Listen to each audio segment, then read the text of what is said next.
to. One, two, three, hit it, hit it. Ha, ha, Ragali, Ragali. I'm the bunch. Hi everyone, welcome back to my channel, Silverline's Beauty Playbook. I'm sure by the title you already know what today's video is going to be about. Okay, y'all, I came dressed and ready for this video today because I know that I am going to get a lot of comments, maybe a lot of shade. Today's video is going to be about why I personally stopped wearing weaves and why I think that you should stop wearing weaves, period.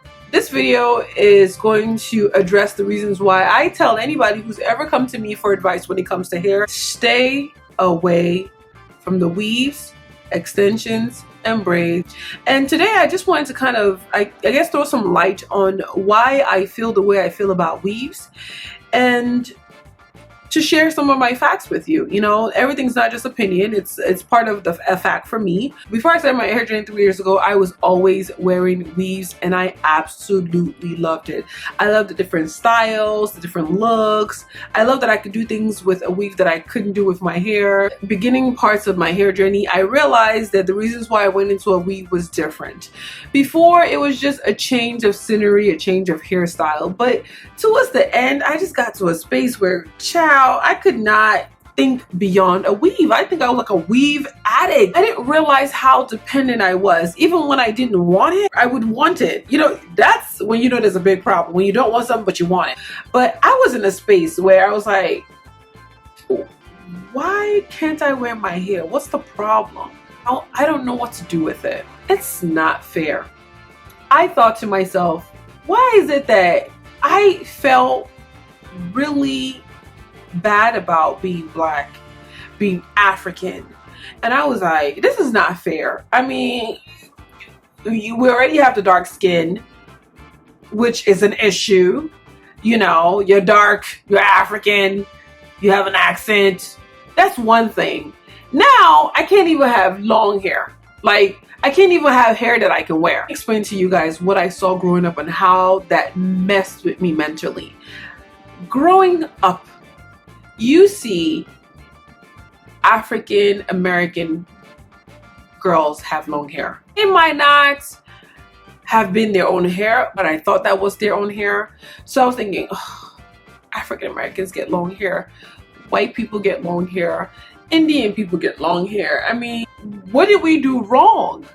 Who did the African person offend back in the days? And he was like, you know what? Y'all don't get no hair. Because y'all gotta bear with me now. I am a child thinking this. And as an adult, it followed me into adulthood to where when I started thinking about not wearing weaves anymore, I started thinking, it's not fair. From what I've read and what I've seen online, I know that we were not seen as beautiful people back in the days. And now we're living in a society where it doesn't matter how dark you are, how light you are, how long your hair is, or how short your hair is, or how curly and kinky it is, it's considered beautiful. But there was nobody back then in the days to remind us that our hair was beautiful. So I grew up to believe the only way we can look cute is wearing a weave. So when my hair journey started, one of the first things that I wanted to do was be able to not be weave dependent. I have tried back in the days to take care of my hair in a weave. I remember trying to oil my scalp underneath a weave and the weave will get so oily. How possible is it for you to work on two textures? I mean, it's hard enough if you have like new growth, you gotta deal with your new growth and your relaxed hair. Now we're talking about some two different textures. I mean, like you got Brazilian one thing on one side, and now you got like your natural hair on the other side. Then you got your relaxed hair you got to take care of. There's way too many textures in your head in order for you to actually take care of your weave. And a lot of people are on this stuff where weaves and braids are considered protective styles. Yes, they're considered protective styles if you're only going to wear it for maybe like 2 weeks. Because there isn't much damage you can do in 2 weeks. But if you plan to wear a weave, especially an expensive one at that, and you plan to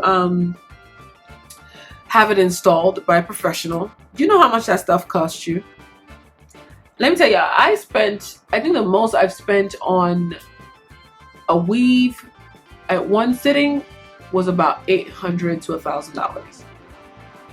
I know, I am ashamed. I paid $800 for somebody else's hair. Anytime you have a hairstyle on your head that takes you away from your hair, there's going to be a problem. Every day I hydrate, which is I wet my hair, I moisturize my hair, and I seal my hair with oil. You can't do that while in a weave. You can try to do it, but it's going to be frustrating. It's not going to be as accurate, and I'm not sure if it's going to work, to be honest. I wash my hair twice a week. With a weave-in, back in the days, I used to hate the fact, I hated wet braids. If I got the braids underneath my weave wet, they felt so mushy and loose, and I felt like my weave was gonna just slide out of my hair. How do you wash your hair twice a week or even once a week with a weave-in? Properly. You gotta do all of this. You gotta like really like get in there, move the hair around, get dirt out. You gotta do all of that. How are you able to really do that without destroying the foundation of your weave?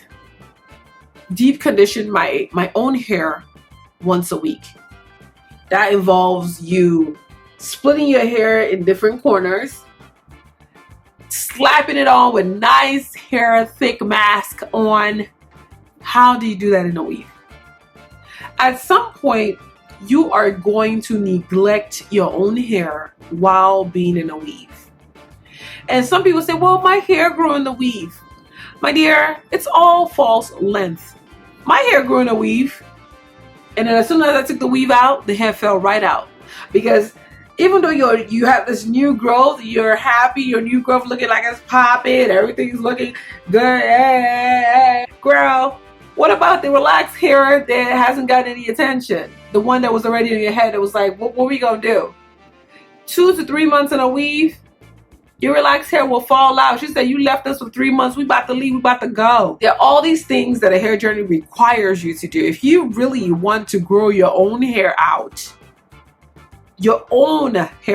in its natural state or in its relaxed state. Relaxed state is really important because your hair is already chemically processed. So she's already weaker than natural hair.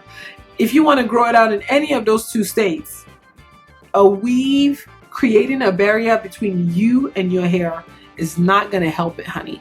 It really isn't. You know, you could have maybe alopecia or some kind of medical reason why your hair doesn't grow, you're balding or whatever the case may be. I get it. You can wear your weaves. It's something now that you have to do. But if you're in a space where, girl, you still have at least 50% of your edges and 80% of all your hair, it's about time to stop, because your hair could get to a space where she's just going to be so upset with you that she's going to say, no, I refuse to grow. You guys have watched them. There are a lot of videos on Facebook, YouTube, and different blogs on the internet. There are people who have worn weaves all their lives and now their hair refuses to grow because alopecia has set in. Stop now, before it's too late. The whole purpose of a hair journey is healthier hair. If your hair is falling out, your edge is falling out because you have something in it, you're not on a hair journey.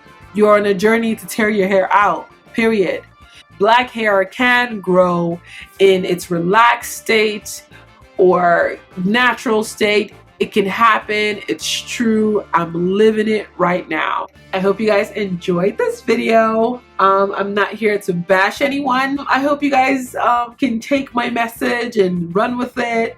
If you do have any comments, feel free to add to it. I know that I will get comments. Just trying to keep it cute, guys. But I really enjoyed making this video. I hope you guys enjoyed watching. And until next time, mwah.